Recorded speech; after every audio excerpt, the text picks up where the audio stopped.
आज के इस लेक्चर में मैं आपको बताऊंगी कि कैसे एक क्वेश्चन को, कैसे यूपीएससी के क्वेश्चन को रीड किया जाता है। So the topic for today would be how to read a UPSC question.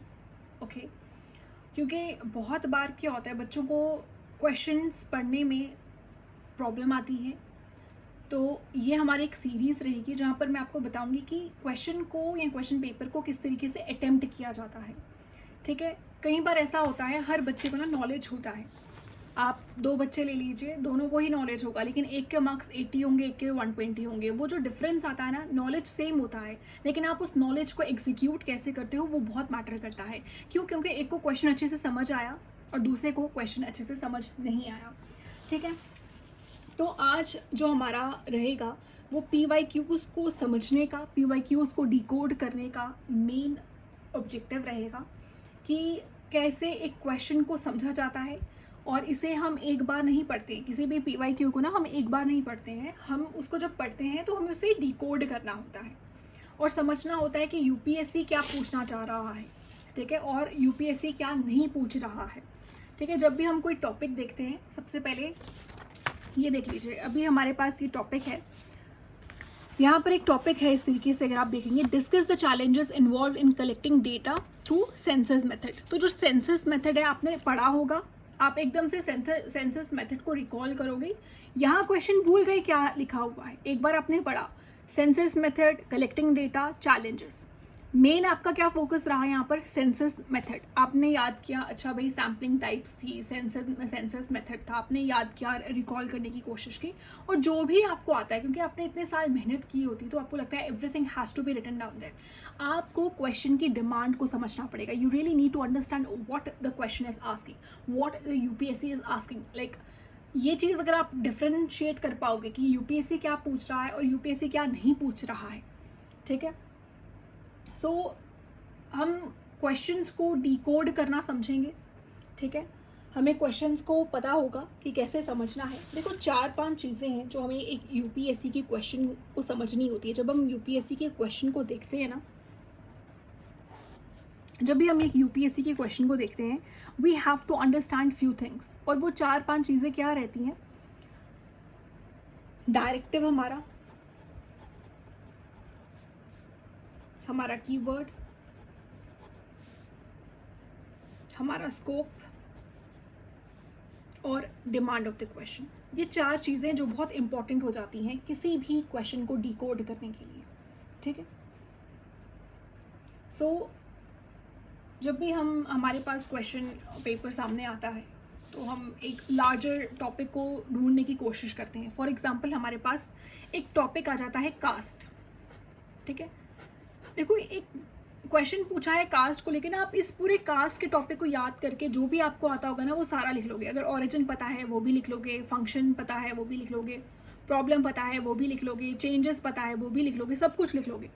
But question क्या पूछा है? क्वेश्चन पूछा है आपसे रोल क्या है कास्ट का पॉलिटिक्स में।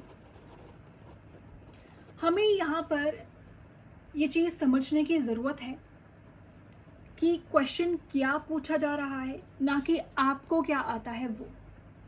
If you know all these things about caste, you will write everything. हमें टाइम लिमिट को भी देखना है, we have to look for the time limit. हमें देखना है इसकी मार्किंग कितनी है, 10 मार्क्स का है, कितने वर्डिंग्स की ज़रूरत है इसमें। ठीक है, वर्डिंग्स को देखेंगे हम, कितनी इसकी लिमिट रहेगी लिखने की। हमें टाइम को देखना है, हमें सारे क्वेश्चंस को अटेम्प्ट करना है। तो जो भी कुछ आता है कास्ट के बारे में वो सब लिख नहीं देंगे, हमने क्वेश्चन को समझना है। यहाँ पे रोल पूछा है कास्ट का, पॉलिटिक्स में क्या रोल है कास्ट का।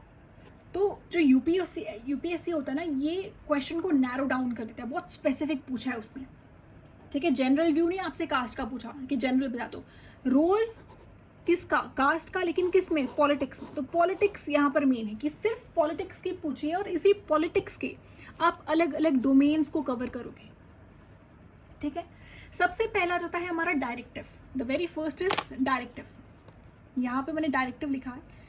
देखो, डायरेक्टिव क्या होता है? डायरेक्टिव वो एक्शन वर्ड होता है किसी भी क्वेश्चन का, जो आपको बताता है, यहाँ एग्जामिनर आपको चाहता है कि आपको ये पता चले कि करना क्या है इस क्वेश्चन में। क्वेश्चन देखो, इसे मैं आपको एक क्वेश्चन बताती हूँ, discuss the role of caste and politics, ये एक क्वेश्चन बन गया। इसमें जो डिस्कस वर्ड है ना, ये एक डायरेक्टिव है, ठीक है, और यही डिस्कस की जगह आपको एग्जामिन भी पूछा हो सकता था, या इवैल्यूएट पूछा हो सकता था, या जस्टिफाई पूछा हो सकता था, और ये क्वेश्चन के स्ट्रक्चर को बिल्कुल चेंज कर देता है।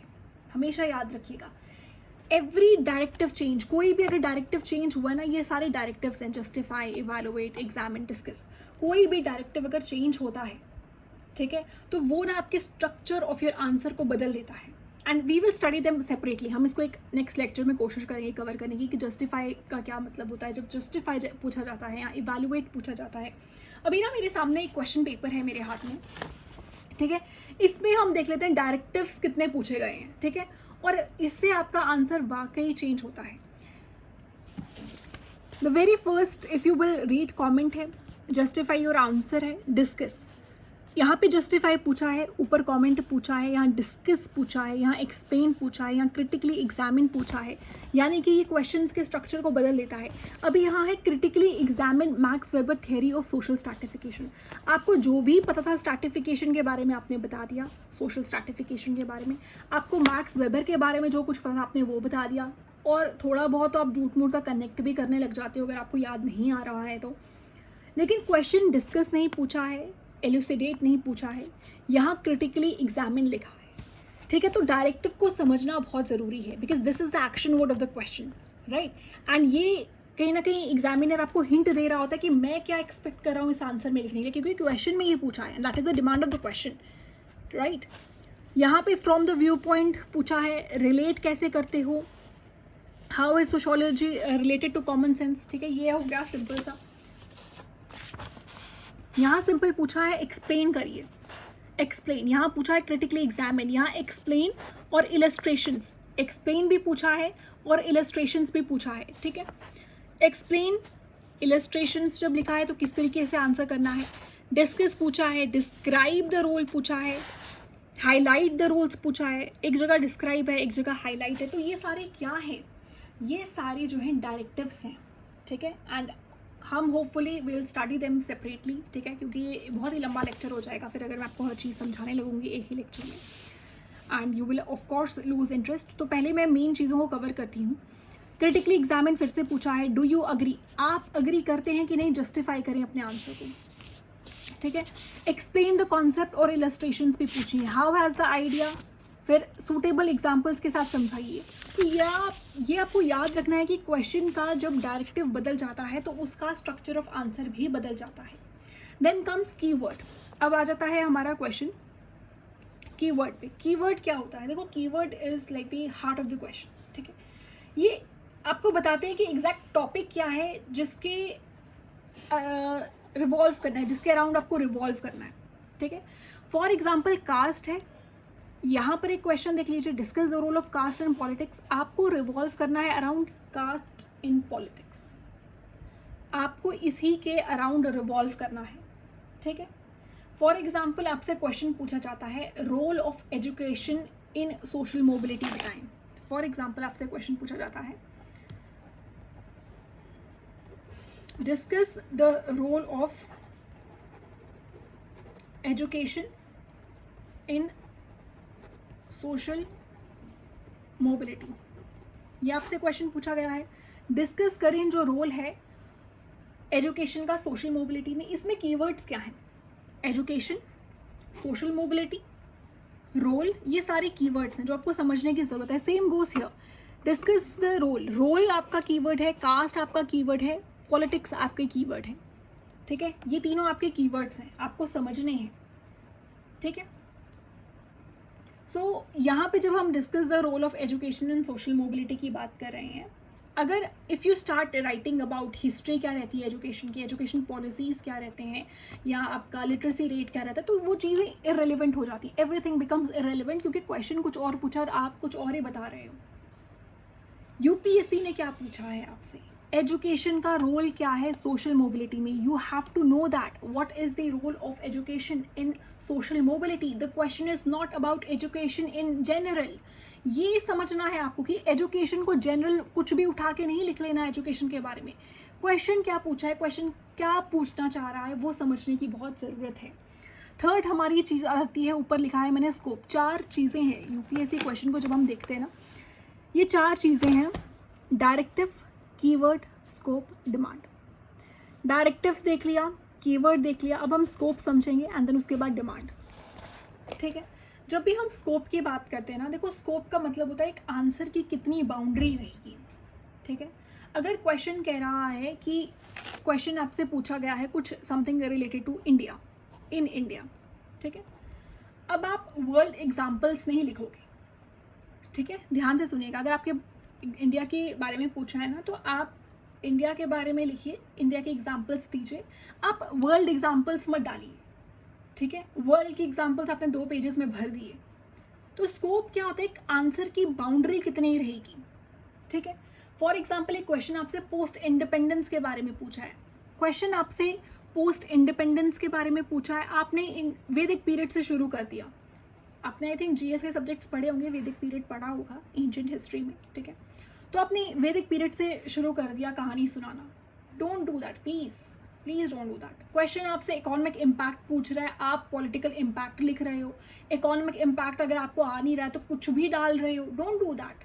ठीक है, तो आपको रेलिवेंट रहना है, you have to revolve around that topic जो पूछा गया है। अगर आपसे इकोनॉमिक इम्पैक्ट कुछ पूछा है तो इकोनॉमिक एंगल से चीज़ों को बताओ, इकोनॉमिक पर्सपेक्टिव से चीज़ों को बताओ। Don't write like only political impacts. 1-2 lines हो सकती हैं, ठीक है, जहाँ पे, और आपको पता है जब आप इकोनॉमिक इम्पैक्ट की भी अभी जैसे मैं बात कर रही हूँ, उसके 4-5 डायमेंशंस हो सकते हैं, उसको आप डाइवर्सिफाई कर सकते हो आंसर को, और मैं आपको वो सिखाऊंगी कि कैसे करना है। ठीक है, in the coming lectures. So next हमारा जो आ जाता है वो है हमारा demand, that is the demand of the question and this is the most important concept. ठीक है, डिमांड का मतलब होता है what exactly UPSC is wanting from you. क्या आपसे यूपीएससी चाह रहा है, यूपीएससी क्या आपको पूछ रहा है। ठीक है, क्वेश्चन में आपसे कॉजेज पूछे हैं तो प्लीज कॉजेज बताइए। ठीक है, हम चारों कॉन्सेप्ट कवर कर चुके हैं, अभी लास्ट कॉन्सेप्ट है हमारा डिमांड ऑफ द क्वेश्चन, क्या रहती है। अगर आपसे क्वेश्चन पूछा है कॉजेज के रिलेटेड तो right causes. If the question is asking about challenges के बारे में पूछ रहा है तो चैलेंजेस के बारे में लिखिए। If the question is about impact, write about impact. ठीक है, if the question is about measures के बारे में पूछ रहा है, if the question is about measures then you have to write about measures. और ऐसा नहीं है कि बच्चों को ये पता नहीं होगा। अभी आप बहुत सारे बच्चे कहोगे कि यार ये चीज़ें तो हमें पता है। सी, आप कुछ गलतियां कर रहे हो, that's why you are scoring less ना। क्वेश्चन को कई बार हम ऊपर से पढ़ते हैं, हमने मेन टॉपिक पढ़ लिया, कॉजेज, चैलेंजेस, ये जो कीवर्ड्स होते हैं, ये जो डायरेक्टिव्स होते हैं, discuss, analyse, critically analysing, critically examine या एग्जामिन पूछ लिया। क्यों उन्होंने क्रिटिकली एग्जामिन लिखा है, नॉट एग्जामिन, सोचने वाली बात है ना। तो इन डायरेक्टिव्स को, कीवर्ड्स को समझना, स्कोप को समझना और अपने डिमांड ऑफ द क्वेश्चन को समझना बहुत इंपॉर्टेंट है। ठीक है, ये होता है कि आपने एक क्वेश्चन को डिकोड किया, 20-30 सेकंड ही लगाइए। मैं ये नहीं कह रही हूँ कि क्वेश्चन को पढ़ने में ही 1-1 घंटा लगाइए। आपने पहले अपने आप को उस तरीके से बिल्ड कर लिया है कि आपको पता है क्वेश्चंस को कैसे पढ़ा जाता है। जैसे आप PYQ से पहले पढ़ के रखते हैं, आप देख के रखते हैं, चीज़ों को समझ के रखते हैं, तो पहले इन चीज़ों को पढ़ के रखिए, समझ के रखिए, पहले ही प्रैक्टिस करके रख लीजिए ताकि ईजी हो जाए। ठीक है, देखो अब हम एक क्वेश्चन लेते हैं ताकि आपको समझ आ जाए जो 4 चीज़ें मैंने आपको पढ़ाई हैं। फॉर एग्जाम्पल हम यहाँ पर लेते हैं क्वेश्चन को, critically examine max weber theory of social stratification. This is a concept of max weber, उसकी थ्योरी, उसका सोशल स्ट्रैटिफिकेशन, ये हमारा एक क्वेश्चन है। ठीक है, इस क्वेश्चन में आपको खुद ढूंढना है कि इसमें आप 4 क्वेश्चंस ढूंढो। क्रिटिकली एग्जामिन आपका डायरेक्टिव है, मैक्स वेबर की थ्योरी और सोशल स्ट्रैटिफिकेशन जो है वो आपके कीवर्ड्स हैं। इसका स्कोप क्या है, आपने अपनी बाउंड्री कहाँ तक रखनी है आंसर की, वो समझना है। मैक्स वेबर का थ्योरी ऑफ सोशल स्ट्रैटिफिकेशन पूछा है, मैक्स वेबर का। सोशल स्ट्रैटिफिकेशन को ओवर जनरलाइज मत कर लो, जनरल कॉन्सेप्ट मत समझाने बैठो। दैट इज़ द स्कोप कि आपको अपनी बाउंड्री हद पता है कहाँ तक आपको आंसर लिखना है और क्या चीज़ पुट करनी है। रेलिवेंट होना चाहिए आपका answer, it should revolve around the topic, it should revolve around social stratification. You cannot like keep going around like in a general way. अब मैक्स वेबर की theory of social stratification है, तो ये max weber भी important है, social stratification भी। आप सिर्फ अगर स्ट्रैटिफिकेशन को ही जनरल तरीके से समझाओगे यू विल गेट 0 मार्क्स, ठीक है।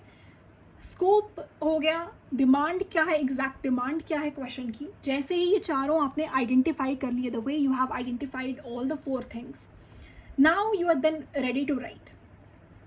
फिर आपका आंसर शुरू होता है जब आपको क्वेश्चन को समझ लिया, जब आपने क्वेश्चन को पढ़ लिया, ठीक है। जब भी आप अपना क्वेश्चन पेपर आपके हाथ में होता है ना, उसको समझो कि डिस्कस पूछा है, क्रिटिकली एनालाइज एग्जामिन, यहाँ तो एग्जामिन पूछा है, ठीक है।